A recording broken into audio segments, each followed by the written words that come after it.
This candy cane is a big bama, so I knew I was going to need a support system, like this piece of cardboard that is 19 by 13 inches. And of course, let's not forget the tumbling tower block. Now people, if I'm being 100 with you, I scoured the internet to see if I could find something that I could even mimic for a build for this candy cane, and I found nothing.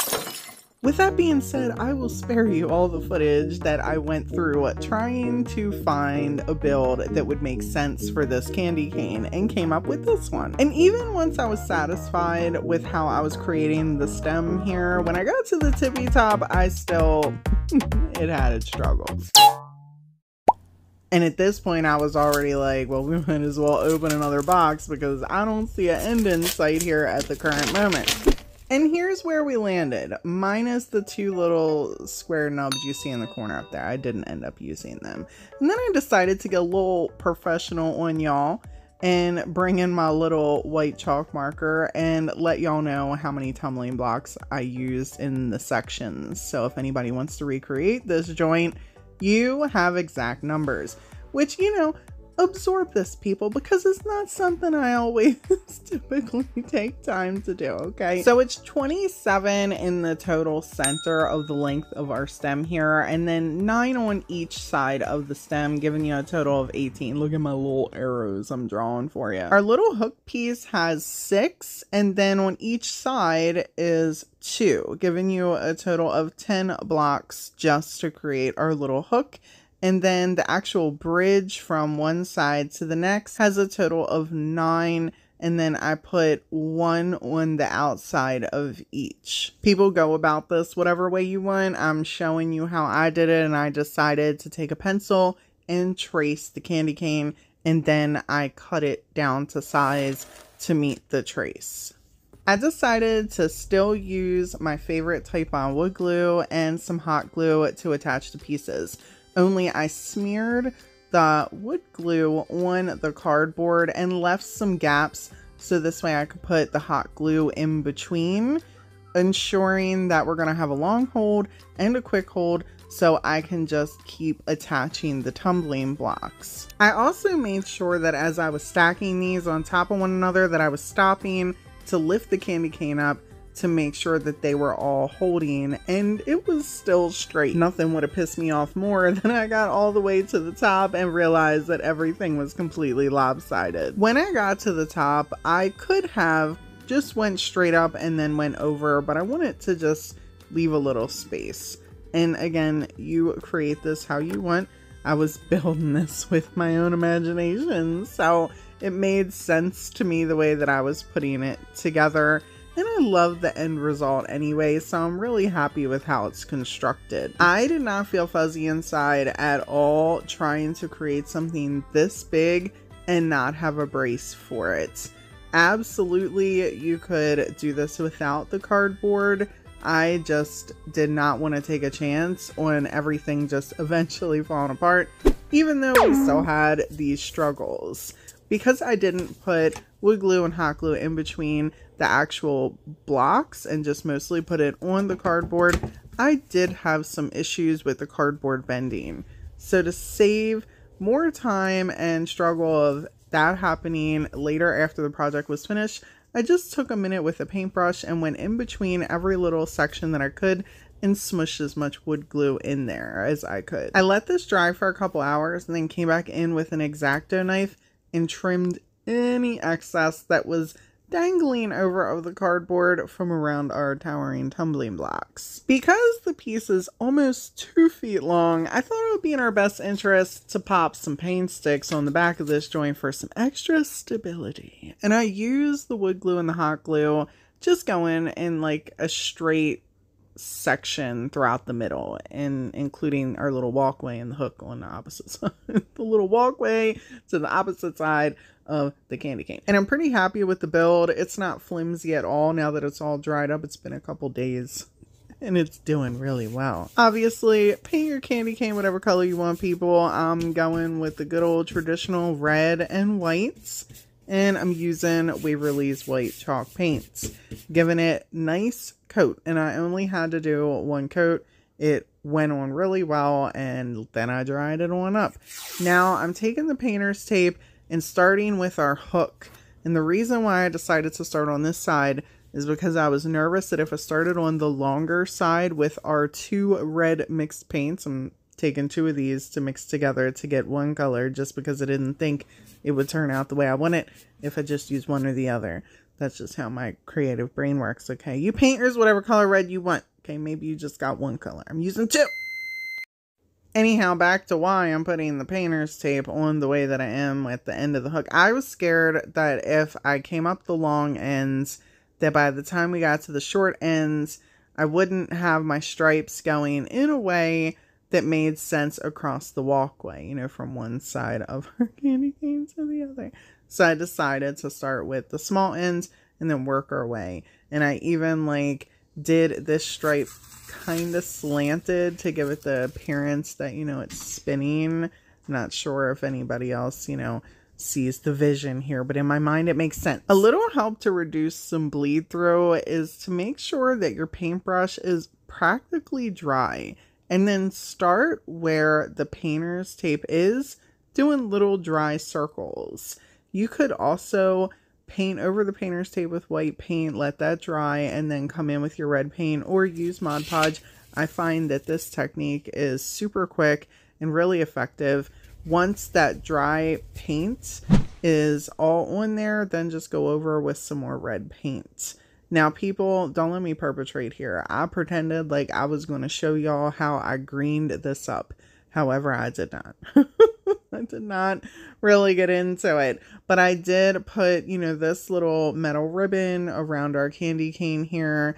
And I made some greenery and a little ribbon. And it was very tiresome. This was probably the most difficult thing of all of it for me. But I absolutely love how this candy cane turned out. Let me know if you guys plan on making one this season.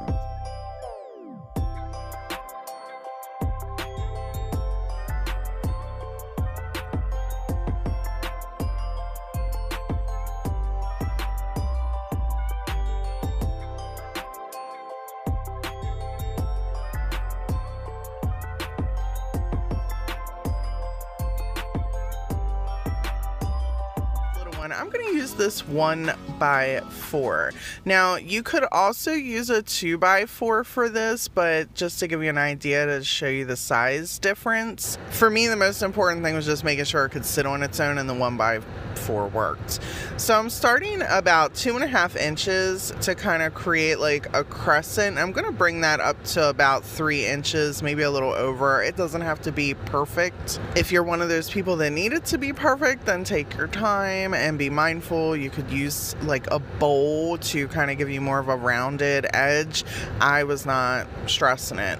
Now, the dupe we're creating is this adorable little hat. It's not going to be an exact dupe because I have my own vision, okay? I need to be creative through me. So to accomplish this, I clamped it down to my little workstation here and then took a jigsaw and just followed it on around. It's a little wonky, but I love it, and we're not going to really see that later. I did sand it down and use my Dixie Belle cotton to paint this, and we're going to take these Dollar Tree stencils and use this little snowflake one. I chopped up the little snowflake one just so I had like a strip, and then I'm measuring it to make sure it's centered. I was lucky enough that my painter's tape was exactly that width and created 3 sections on the little hat, and then used a tan khaki color by Apple Barrel to just paint in some stripes here. If you're worried about the bleed, use the same paint as your base or Mod Podge before you apply your different color. I wasn't stressing it because I like rustic looking type things, and just went back over right here with my paintbrush to just touch up some areas. Using a sponge, we're just going to gently tap on our stencil, and then we're going to add on this little laser cutout I purchased in a pack from Amazon. It's a little bell, and this would really look so cute with so many different little laser cutouts, but I just wanted to use the bells. You use whatever makes you fuzzy inside. Next, we are going to create our pom-pom, and I'm just taking some yarn I picked up from Walmart and wrapping it around my finger a few times, well, many times, and then taking another strand and tying it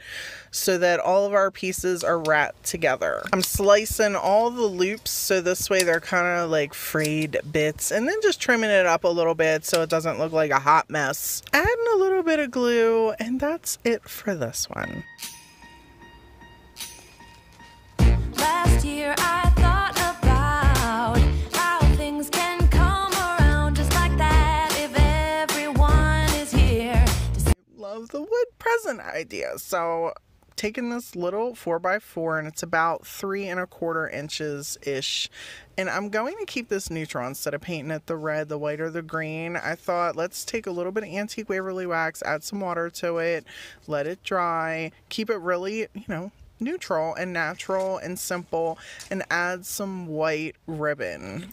I love this ribbon, but it is super messy. Glitter everywhere after this.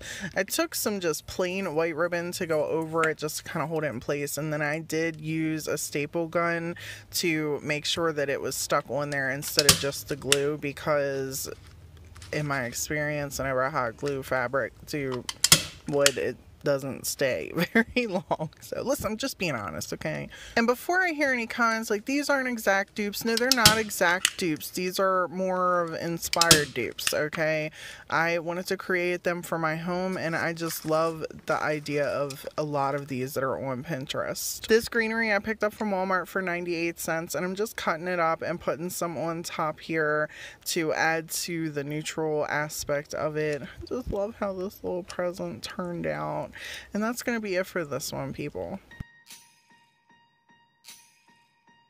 Last year I thought about how things can come around just like that if everyone is here to celebrate one day. People, this dupe had me over here like, I made this, like Sandy Lumbermill does in her videos. I have so much love for this little guy. I had this spare piece of 4x4, and it's about 4½ inches. If you want to add some buttons, make it a little bit longer. And I'm using Dixie Belle's cotton to paint this piece because I can get a 1-coat coverage and use my little heat gun on here. And this sucker was ready to go in like 20 minutes. And literally took me no time at all to make. It was fairly easy, and you know, if I'm saying it's easy, I mean that mess. I had some floral berry bit pieces, what I don't even know, from stuff I purchased at Dollar Tree, and I thought we're gonna make this nose. I was gonna do clay or use ribbon or whatever. I was like, nope, I want something different, something unique looking,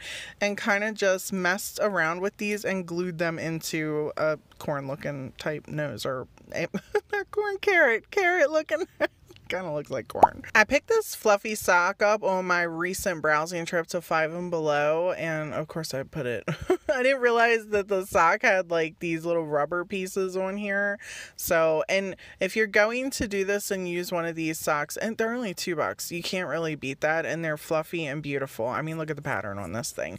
They're really snug, so be careful when you're pulling this down, you know, just be mindful. It's going to take a little bit of patience. That was like the most difficult thing about this. I took a piece of jute twine after I cut the top of the sock off, or the booty part or the foot part, like whatever, wherever the toes go, like I cut that off. And then I just kind of tied a little piece of twine around here, used a Sharpie to draw closed eyes because I wasn't trying to get difficult. Eyes can be hard to draw if you're not that great, so I figure most people, if they wanted to recreate this, can do a sleepy eye. And as I'm drawing this one, my other kid comes down and asks for a snack, and she's standing over my shoulder at this current moment just watching me, and here go my girls. I can think of it. Oh, it's a snowman. Very good. It's a snowman. You would think y'all would get it a little bit quicker since Christmas is coming, but I'll let that slide. Oh my. It's a snowman. I'm smarter than Jalen now. How dare you? They were having like a serious debate about what I was making behind me, and I'm just like, really? No one knows what this is but me. Oh, I can't imagine what the viewers are going to think. Anyhow, and that's going to be it for this one, people. This year I think about how I'm so to have a place that I can come home to. Yes, I am on my way. You will need 4 triangular pieces from Dollar Tree and 2 miniature village houses. Make sure they fit into these triangle pieces. They do not all fit, I know. So learn from me. Then you can use essentially whichever items you want to create your inside cubbies to your triangles. These are some of the items that I picked and some of the items I did or didn't use, but I wanted to give you guys options to see what you could create as well that I had on hand. This is essential to be able to hang it on the wall. These are little hangers. I will link them down below for you. Make sure that when you're hammering, this is the top piece, make sure that when you're hammering it in, you have it in an exact position that it is going to go through the thick wood. See how it did not come through? If you do not have that precisely on the edges, it will come through inside of your triangle. Next, I did the bottom. Now, this entire DIY is going to be done in pieces because everything takes drying time. And I wanted to make sure everything was held together really well. So I took my time with all of it. I wood glued these and then held them together quickly for a quick bond with the hot glue. But then I put clamps on it.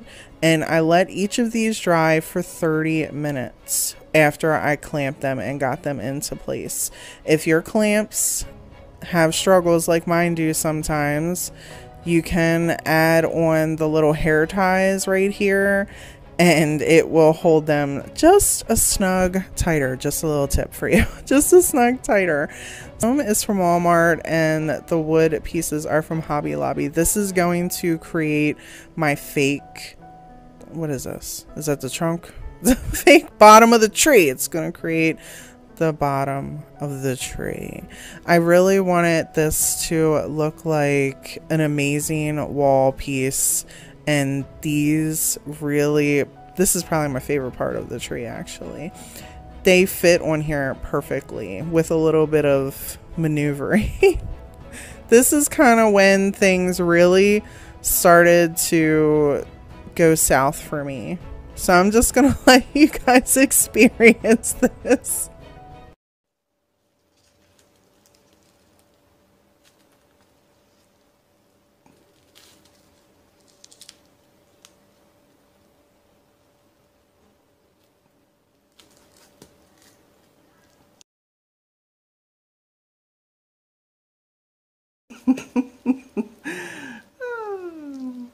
I done ripped my glove, trying to get the glove on. I am just, this is just a hot mess. Okay. I'm gonna try and do this the best I can without getting more glue all over myself and throwing this away just yet. Oh, that, if it can happen, it'll happen to you, Brandy. It's okay. It might not seem like it, but the overall goal was to use E6000 and the hot glue gun to attach the wood to this foam. It did eventually work, but it took some finagling. For the top part of this, I wanted to create a stand. So I took a wood plank from Dollar Tree and measured it to size, and then took a miter box and cut it to size. You could also use a box cutter to score it. I'm sure that would be just fine. I happen to like tools, so any chance I can use a tool, I use a tool. And then I took a piece of 150 grit sandpaper and trimmed up the edges. To attach the top of the trunk, I tried using the rest of this E6000 and it exploded out the back. No. Ah! I mean, exactly where did I go wrong with this E6000? What did I do to it? I don't even know. The real life struggles of DIYing with me. All real all the time around here. The struggle. Oh my gosh. Anyhow, the platform fit. Ultimately, the trunk is completely put together with some E6000 and some hot glue. Then I wanted to conceal these cracks. You guys do not have to do this if that is not something you're interested in, but some methods would be the spackling. I know Dollar Tree also sells some cheap spackling. You can use caulk if you have some caulk and you don't have spackling. You can use that as well, or even just layer up some thick paint. That will help also. So just a couple different ideas if you don't have this available. But this DAP paint is, or DAP spackling, not paint, is really cool when it's all dry, it's all white, and then you can just sand it.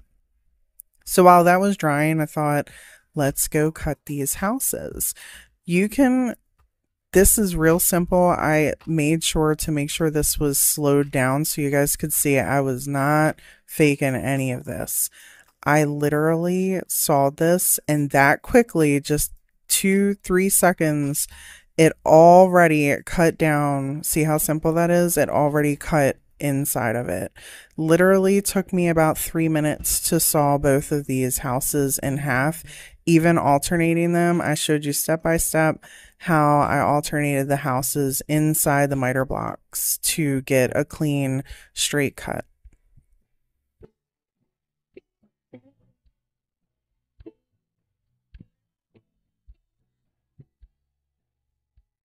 Definitely recommend sanding down the edges. It has like little pieces still kind of stuck to the house, so, or the village pieces, whichever. They're all not houses. I think that one was a little shop I just cut up, and they're prickly, so you want to make sure that you're sanding them down. This piece was a little bit larger, but it's still, it took me no time at all to do either one of them. Just be mindful. I love tools, so I live dangerously. Do not do as I do. Be safe. Use safety measures, precautions.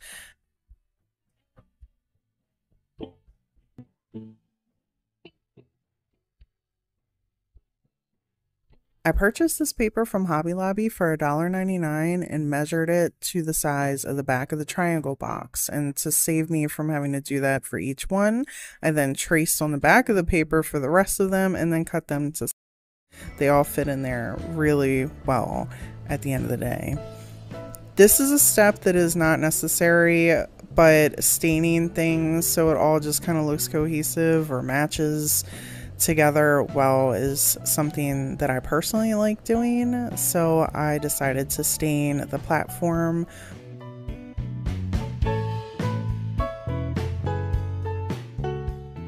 When the spackle was dry, I took some 220 grit sandpaper.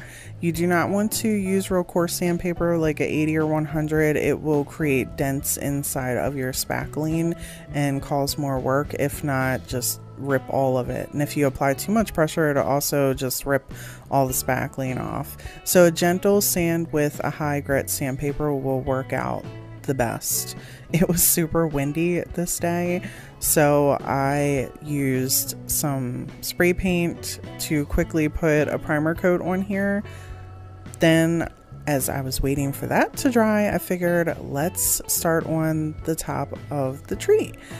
Since I'm using this for the centerpiece for my star, I just scored the top. This was tougher than it looked. I don't know what they're making these ornaments out of at Walmart, but it took me several times with some elbow grease to actually get that cut off. I did not like how it looked by itself, so I decided to use some mesh and cut that in little triangle pieces to also mimic a star behind it.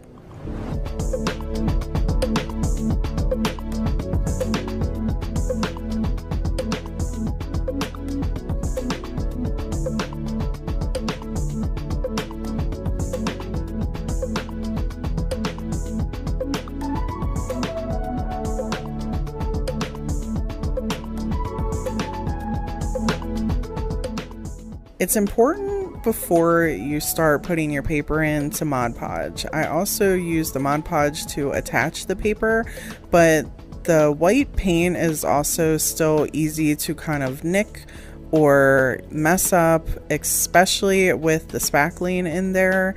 So the Mod Podge helps seal everything.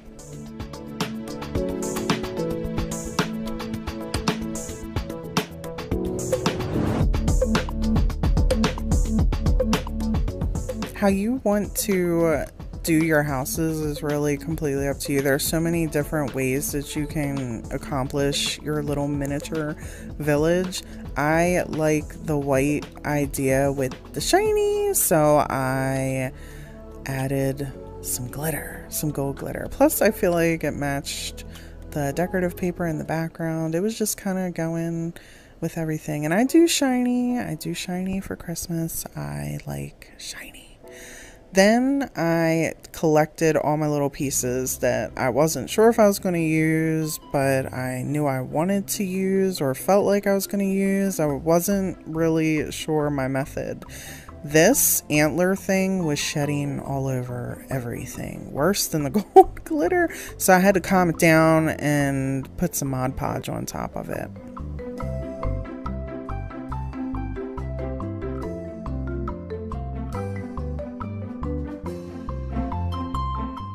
The shiny little houses felt a little sad, so adding some red paint gave them just a little bit of happiness. A lot of the paint actually on some of these Dollar Tree items were very smudged and poorly done, so I just touched them up and it took me just a couple minutes. To place the trunk onto the center, you just want to measure either with a ruler or tape measure off to the sides and make sure they are exactly the same width apart. And then I found some E6000, the tiniest bottle ever, and used what was left of there, what was left, and attached the trunk with some hot glue for some quick bonding.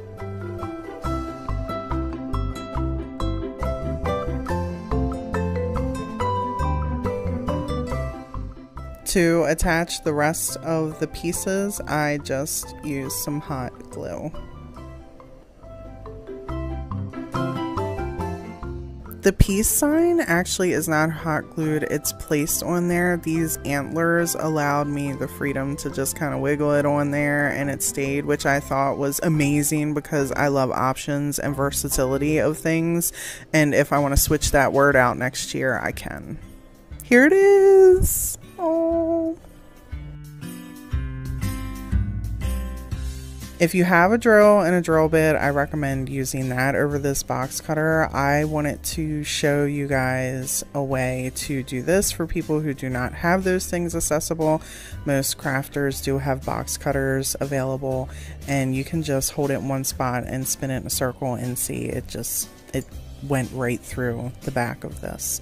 And then I just shoved those lights on in the holes.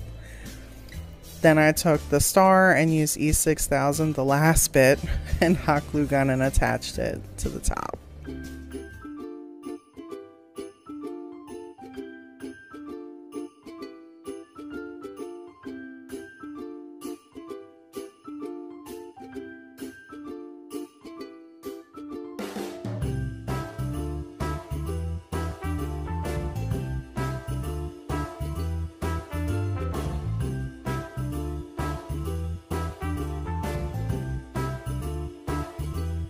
This set of wonky roof houses, we're going to cut the tops completely uneven. I used a 31.6 angle on the miter saw in case you're interested, and I just cut them both different sizes. Obviously, cut your roofs however you want. Normally with common boards, you should sand them down. They can be a little bit rough, but these were pretty smooth, so I was really comfortable just grabbing some antique Waverly wax and giving these a nice thin coat. I used a little bit of water and a paper towel just to stain these on up, and then to speed up the process, I grabbed the heat gun to help me move on to our next part, which is one of my favorite parts, stenciling. I love the stencil. I grabbed these off Amazon. I will try and have these linked down in my affiliate link if you're interested in grabbing these cute little stencils. And we're going to use two different designs along with this Tim Holtz texture paste that is also down in my affiliate link. You can leave the texture paste the color it is or grab some paint like I am right here. We're going to mix this up and make it a little vanilla. I'm also going to take this decorative trim and create a little rooftop You can pick these up from Home Depot in this little section right here, and you get 4 foot of this, which I think is a really good deal for $3.98. To make my life a little bit easier, I decided to just paint it before I started measuring and cutting it on up. I let that dry and I painted it the same vanilla color we are changing our texture paste to, and now it's time to bring in the miter shears. That's one thing I love about these little trim pieces that you can pick up from Home Depot is they're super easy to cut with the miter shears. Not everything is, okay? Shocker, but it's not. The best advice that I can give you whenever you are cutting trim is to leave a little extra, okay? Leave a little extra, leave room for error, people, leave room for error. It has been my experience that, you know, if you leave a little extra, it's always easy to get rid of some, but if you cut it too short, you can't create some, you know what I mean? You can't create some. Once I had these at the size that I was happy with, I then put them right at the tip of the roof and marked them so we could create a beveled cut, which is basically just a slant cut like this. You're gonna place the little piece of trim where you have it marked in your miter shears. Hold it very steadily, people. Hold it very steadily. We don't want to lose no digits. I am not responsible for your muck-ups, okay? I'm just not. In order to get that bevel cut to match up with the other side, you have to switch the angle that you're cutting the miter shears and then do the same exact cut. It might not be a perfect, you know, match, which if you want to get fancy schmancy with it, grab some caulk, grab some spackling, smush it in where there's any gaps, or even chalk paint. If it's a tiny gap, that chalk paint will fill up some gaps, okay? I was not worrying about it for this project. I wanted it to look rustic anyway, so I just took some wood glue, I put it on half of our little piece of trim, and then I took some hot glue for the bottom piece of the trim. This way we got our immediate hold, so I could measure it in spot or in its space so it was even, and then I pressed it on down. Once I was done putting this little trim on our houses, I did notice there was some wood showing through with the trim, so I took some of that vanilla paint and just went right over it to cover that up. The Tim Holtz paste is super easy to work with. It's inexpensive, it's non-toxic. I really like this stuff, and it also blends well with colors.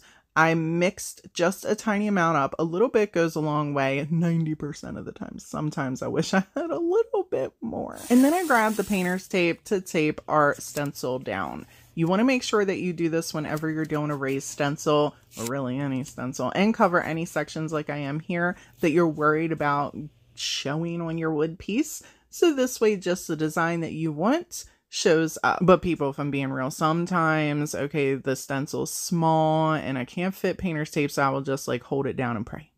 But it really does help with bleed through whether you're painting or doing a raised stencil. So if you can use painter's tape to hold your stencil in place, it's always a good idea. And people, look at that. It's so beautiful. I did the same exact thing, tape our little stencil down. And on this one, we're just going to use the little sleigh and the presents. I recommend waiting at least 24 hours before you pop a sealer on here. You could use some Mod Podge, poly, whatever makes you fuzzy inside. I'm probably just going to throw some Mod Podge on these. You can resell these. You can obviously keep them for your own home decor, give them as gifts, but they are absolutely stunning.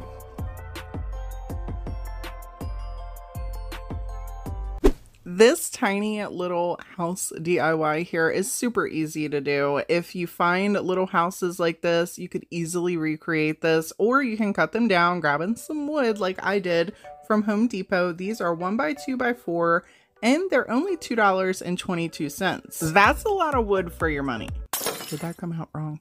Anyhow, just pick out 2 different colors. Okay, this way you're getting 2 different DIYs, but it's still a matching set. I'm using this crimson red and this celery. Both are by Waverly, but use whatever brand you want. And these little transfers from Dollar Tree. Now, I'll be the first one to tell y'all, people, these are not the easiest little transfers to use. It takes some elbow grease, so be mindful. I love using transfers to kind of bring 2 different pieces together because you can use the same transfer and then it makes them look like a matching set, even if they're different colors and different sizes. These, however, are just a little rough to use. I found that even after I have these on, they tend to flake. So taking some Mod Podge and just going over them quickly is a really good idea.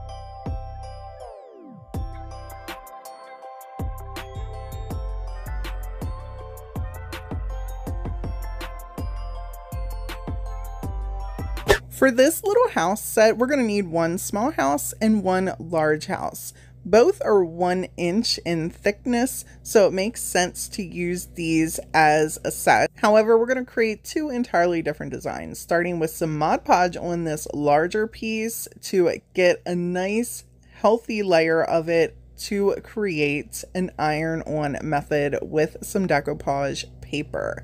Normally, you want to create a base so your design pops through on the paper. Painting it white is a good rule of thumb, but if your background on your paper or your napkin, whatever you're ironing on, is brown, you can get away with leaving your wood neutral. This tends to take a little bit to dry, so we're going to push that house to the side and work on our tiny baby house using a little snowflake from this mold with my favorite clay, this creative paper clay. And people, when it comes to clay, to each their own. Everybody has their favorites. I've tried several different kinds.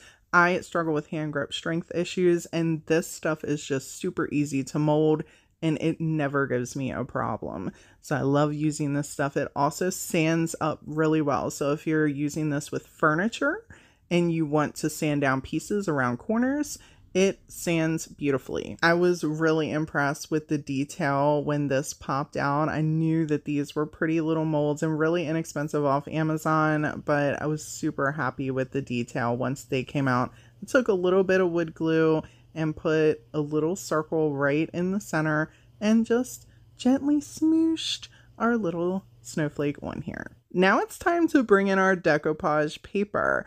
This is Holiday Spirit from my TDS Decoupage Paper line that can be found at thediystruggle.com. This particular design has several options for you to choose from. This is created with tissue paper, so you can take a little bit of water on a paintbrush to get some really exact tears, or you can just rip it by hand. It is tad bit thicker than a napkin, super easy to work with. Since I know I'm going to be sanding off any extra around the house, I'm just taking scissors and cutting out our little rectangle here, and then I am placing it exactly where I want it on the house. And people, feel free to decoupage whatever you want on here, take the idea and remix it to what works for you. I just really wanted to use this design. Now we're going to need to bring in the parchment paper and tear us off a little piece so we can put this over the TDS decoupage paper. Now you're going to need to bring in the iron, and whatever iron you want will work for this. It has not been my experience that you need to have high temperatures just to do a simple iron-on method, unless you're using cling wrap and fabric. We're not going to get into that. I also want to let y'all know, for those of you that I get comments from talking about small irons and not wanting to pay for the Cricut mini iron, Walmart has a really small option for about 10 bucks. When you remove the parchment paper, check your ironing job. It should all be nice and snug on here. Everything should be tough when you're pulling it. If it comes off at all, plop that parchment paper right back down on there and get your iron one just for a little bit longer. Take a sander and go around the edges. If you want to be wild and do the burn method, you do you. This works best for me, and it comes off easily. And the best part is, with this, when you leave your wood neutral and it has a tan background, it looks like butter. It is beautiful. There's no wrinkles. It is flawless. You cannot tell where the paper ends and where the wood begins. Usually the clay takes some time to dry, but I get impatient, and for little tiny pieces, don't tell nobody, I take the heat gun to it and it dries up fairly quickly. I took some red to match our decoupage paper and carefully painted up our little snowflake, added a little bit of gold gilding wax to bring out those details, and I cannot tell you how much I love this set.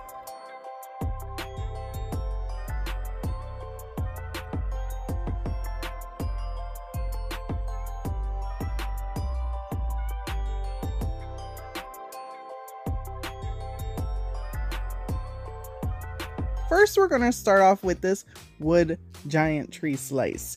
I call it a wood giant tree slice, even though it says it's a wood sign, but it's more like a very thin slice of wood. And we're going to use 2 of these crates. Now, we're first going to just take our antique Waverly wax and we are going to stain everything. Using a baby wipe is probably the best method to apply this quickly and easily. I am actually out of baby wipes, so I'm just using a paper towel here. Now while that's drying, we're going to create a raised stencil. I'm using some DAP spackling here. My favorite is Joint Compound, but I can't get to it, and this was right over my head, so it's a little dry, okay? I was struggling to get its crustiness out of here, but we're gonna make it work by adding some white paint to this and some water, and just use a little bit of elbow grease until you have the consistency of smooth butter, and then pick out your stencil. I thought this one would go just perfect with the way that it just kind of lays when I turn it, you know, like a triangle and at the top of the tree, and then we're just gonna patch it in as we go down. I did take a minute to kind of center our little crates and make sure that it wasn't going to overlap where we're going to put our spackling. And once I had that all marked up, I started applying our little mixture here. Now I have this little spatula thing because I get most of my craft supplies at Ross, and this just happens to come in one of the little paintbrush bundle things that I purchase. But don't hesitate to use a spoon. You got a plastic spoon laying around, use that joint. It will do the job just the same. I've been doing this for years at this point, and I tell you, it doesn't matter if you have crafty special tools. It is going to look like this no matter what, as long as you keep your stencil in place. And a little tip, if you want an extremely professional finish, make sure you're washing your stencil in between applications. As you can see here, there is a little bit of smudging. I'm going to show you how to fix that though. For crafters' sake, I like to call it, just to save some time, I may cut a corner or two. Okay, please don't hate me. If I'm not reselling a piece, and I'm keeping it and I'm just kind of showing you guys inspiration, I have no problem doing that. But I like to be real with y'all and let you know, like, hey, I'm not washing this stencil every time. This is why it's bleeding, or this is why there's extra. And in case you guys do that, guess what? I'm going to show you how to fix it. Like right here. Wait until this is dry, and then you're going to take a tiny paintbrush with a little bit of your Antique Waverly wax, and you are just going to go over it. And boom, it is completely fixed, and it looks really, really nice. That is a good reason why you paint first or stain before you do a raised stencil like this, in the event that there is some bleed through. And even though you try to do as much as you can to prevent that, you can go back over it, and these little details will help fix those problems and give you that high-end looking finish. Here we are just addressing the dangly crusty bits that are hanging off the side of our tree slice. After this dries, it's pretty hard, so being able to kind of flicking one off there, scraping one off, is super easy. Next, we're going to glue on our crates. Make sure you're using some wood glue for a long hold and some hot glue for the quick hold. And if you want some extra protection, don't be afraid to use a drill bit to put some screws in there and some little pieces in the back, so it really, really stays on for a long time. And these are just some little snowflake laser cutouts that I had, and I am putting different ones on the top of these trees. For staging purposes, I'm just using some stickies on the back for them to hang on the wall, but you could easily put some twine or some ribbon to add your hanger accents. These are absolutely my favorite Christmas DIY that I have made so far this year. Need one of the tag signs from Dollar Tree. You could really use any type of tag sign, but this is one of Dollar Tree's tag signs. We're gonna paint the back of this white, just one coat. We just want to get that brown off of there because we're gonna decoupage this gorgeous napkin on to here. And the reason I picked this napkin is because there's so much real estate. Most napkins, each little square piece has the decoration. This one did not. It only had it on two of the sections. So now I get to use more of that ornate design. But before we do, we're going to need to cut our little shelf piece. This is a little circular, I don't know, I call these ornaments from Dollar Tree. What do you guys call these things? It's an ornament to me, but it's a wood piece, and we just need to chop off the back and make it flat. So I'm going to take this outside with my miter saw and give it a once over, so this way it's just like this. And then I'm going to paint it white so it matches. Okay.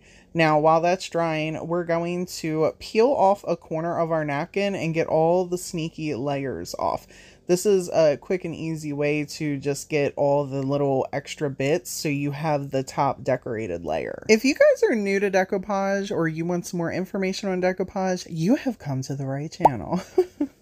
I will link all the how-tos and tutorials that I have down in the description box. Even have a decoupage medium video for you to check out if you need all that information. I go into deep, extensive detail in many of them, as well as a link to my website because I sell napkin bundles down there. Now that that plug is over, let's get back to our project here. Whenever I'm decoupaging a napkin, I like to say less is more, because the more Mod Podge you use, the more your napkin will rip. Unless you come across a napkin that is as thin as this sucker. This was so thin, there was no wiggle room with this at all. And I was literally cutting the napkin into bits, trying to match every little section up just perfectly so it looked like one unified piece. It was not easy. And I've probably decoupaged hundreds of things at this point with napkins. This was probably one of the thinnest I have ever used. But I got it done, people. I got it done. Pat myself on the back there. Once it dried, I took a sandpaper and got all the extra bits around the edges. And then it was time to bring in our shelf. Our shelf looks kind of plain, you know, so I have to do something to it. So I'm going to add some of the Dollar Tree metal lace. I'm taking some tacky glue and some hot glue to accomplish this. And I'm going to cut the ribbon to size, obviously, but not go all the way around to the back of the end, the back side, where we're going to be attaching it onto our tag. To my surprise, this was fairly easy with the tacky glue. I was rather impressed. When I've used a Gorilla Glue gel to attach the metal ribbon onto or lace onto stuff, it pops off a little bit. The tacky glue and the hot glue, it was really a nice combo. To attach the shelf, I used the tacky glue and the hot glue. I would come back in if you want this to last and not fall off over the long term. Use stapler and staple it from the back or put some nail pieces in there, and that was it for this one. I did add a little floral at the top, but absolutely love this piece and how this came out, and you are not going to believe how well this piece paired with the two Christmas trees.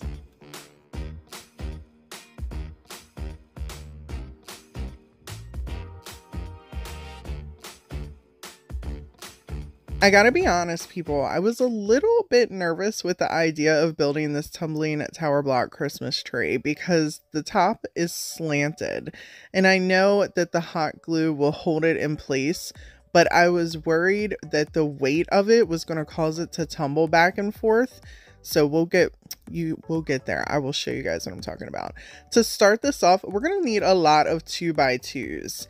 Now for the base, I'm doing, see how the 2x2s, I'm gluing 2x2 together, and you will need 2 sets of these. So it will be 8 total blocks just for the base of our tree. I will tell you, I used almost an entire block of the tumbling tower blocks from Dollar Tree to create this piece. Not the whole thing, but again, you can make this as big as you want. I'm just giving you guys the idea. So after I had these all in their 2x2 little partners, I started gluing on the base. The whole bottom piece that I have right here that you see me gluing it onto, I just had that laying around and I thought this would be perfect for the bottom of this. Use whatever you want. If you want to use tumbling blocks to create a base, do it. So here's where I started with the construction of trying to figure out how to angle this. Now, my girlfriend, Angela Jones, DIY, she has built stuff like this before with tumbling tower blocks, and she will use a little dowel to put in between. So you got like a place to press the tumbling blocks onto and apply a lot of glue. And I'm using this little bit here. And of course, you know, I think I just at this point like seeing where the pieces end up once I chop them in half. But I'm loading up the center right here with the glue, and then we're going to put our little bit right there is our brace, and we're going to start applying the tumbling blocks on the sides and going up to create our tree effect. For the entire thing, I just did 2 by 2. So each side of our tree here will have 4 tumbling blocks. And I used tacky glue. I know, tacky glue. I usually use wood glue and hot glue, but I had the tacky glue kind of just sitting right next to me, and I'm low on wood glue, and you know, you got to tip it over and then squeeze it out, and I was like, it was just easier to use the tacky glue for this. And I gotta be honest with you, it worked out really flippin' well. I was not disappointed at all. So you can see me hesitating every time I go to put on the next layer because, one, I was trying to move the tumbling blocks around so they were not all facing the same exact way. So once I put the stain on here, it would have different variations in the tree. And 2, I wanted to make sure that the layers were shorter than the next layer. So if I put it the opposite way, it definitely was not hanging in, it was hanging over, if that makes sense. So it took me a little bit as I went up the tree just to make sure the placement was perfect. In total, this took about 50 tumbling blocks, and I let this sit and dry for about 3 hours before I came back in to do anything to the piece. If you want to stain them beforehand, you go right ahead. I usually come back in and do that afterwards. Now I am spraying this with water. I know you guys are like, what the hell are you doing? Listen, it is a quick and easy way to spread your antique Waverly wax around when you have water. I could have just dunked my brush in the antique Waverly wax and then some water, but spraying it down, a little bit of antique Waverly wax, and then we painted it on up, and it looked like this once it dried. I'm taking a little bit of Waverly's white chalk paint here and just kind of going around the edges to add a little bit of depth and to kind of bring out the tumbling blocks. So it just gives it more of a branch feel for me. You guys don't have to do this step if you don't want to. Once this dry, I came back in with some little accent pieces. These are just laser cut pieces that I had and some little half of beads, and glued them on to the piece in random sections. You could color yours, you could put glitter on yours, or add greenery. Any of that would look good as well. I just wanted to add these and keep it as neutral as possible, and I thought that the laser pieces would pop out having that white in the background.